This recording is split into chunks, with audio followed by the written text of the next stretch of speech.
What's up, YouTube? Urbador Weldor here, coming at you with another video. Today, how do you cut large pieces of steel with limited equipment? How do you even move it with limited equipment? Stick around, here we go. Not all of you have a tractor like this, and certainly not all of you have an auto crane like this. So how are you supposed to move pieces of steel like this to be able to cut them? I'm going to show you how to use the basic equipment right here, plus a strap in your pickup truck to move steel. So before I had that tractor over there, to get steel like this into the yard was a chore.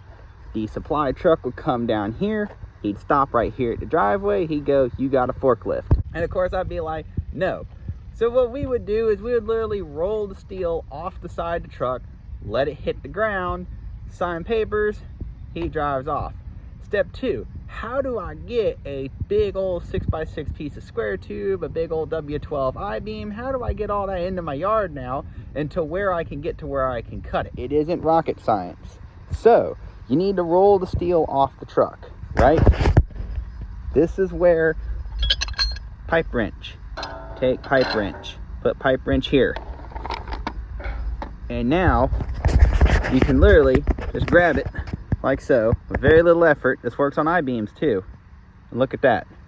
You can roll that whole beam. I could do this one finger right here. Use that leverage to your advantage right there. And like I said, you can do that with I-beams.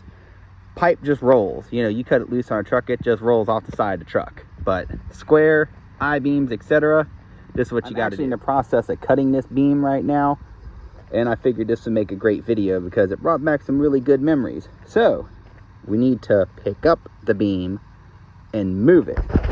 This is where your pry bar comes in handy. So you take your pry bar, and you stick it under here, and you can lift up like so, and you can lift that beam with very little effort, and then slide this dolly under there. Then you have a buddy hold this side still, and you go to the other side and do the same thing. Then all you got to do is take a snatch strap and tie it around this beam, and you can push it in the yard. Or what we used to do is we would just hook it to the back of the truck. We just hitch it to the back of the truck there, and we drag it into the yard over here where we're going to cut it. Now we're going to cut this beam. I'm going to use the method with the pipe wrench to fold it over, get where I need it. And I'm not even using the oxyacetylene torch today. Just a good old DeWalt circular saw and a steel blade. That's a 3/16 piece of 6x6 square tube right here.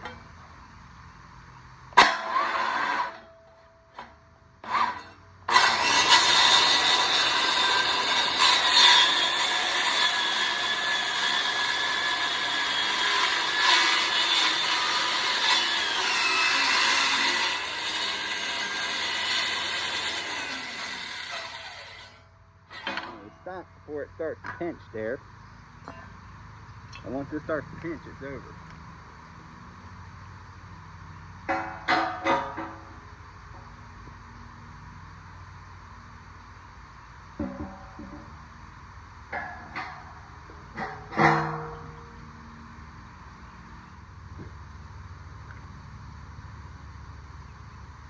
And reset depth of cut here. I want to use a minimal depth of cut at this point because of where we are. Help keep it from pinching. Now, I'm going to keep in mind, I'm going to step off to the side here in case this thing does catch and fly backwards. I'm out of the way.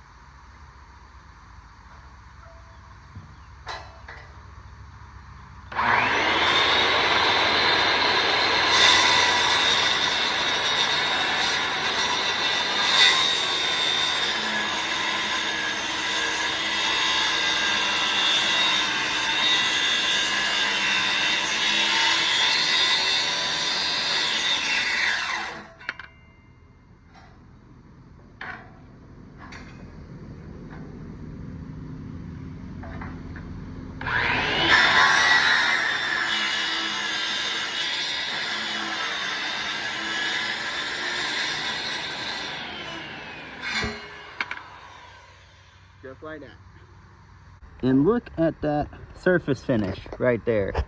You ain't gonna get that from an oxyacetylene torch. You'll get close if you're really, really, really good, but that takes time, and time takes money. This $100 saw and $20 steel cutting blade on Amazon. Way cheaper than an oxyacetylene rig. Will get you cutting stuff like this real fast. And let's face it, it's just less stuff to set up. It's easier to run this extension cord out here. Now I don't have to take an angle grinder to the end of this and clean up all that dross. It doesn't cost me money from the tanks. All it costs me is a $20 blade. Some people will call that hacking it because they're of the opinion, oh, you shouldn't even open a shop unless you have a forklift or the ability to move the steel to start with. But the economy sucks. It absolutely sucks. Some of us just can't afford all that nice stuff anymore. So you have to work with what you got. And there are all these tricks now that the old timers have held back like that. I learned that from the first welding company I worked for. We had a forklift there. It was always broken, so we had to improvise. And the old guy there always had some wild solution. It worked, but man, this is not something I'm telling y'all to like for you to run for the rest of your life, because yeah, I wouldn't want to do that for the rest of my life, but this is to get you by until you can justify the expense of the forklift or the expense of the tractor, etc. Because let me tell you what, now that I got the tractor, there's no way I want to go back to moving steel like that like I used to. But this is a tool to put in your toolbox for later if you need it. All right. Thank you guys for watching this video. If you like this video, please be sure to like and subscribe and check out all my other videos. And you guys have a fantastic day.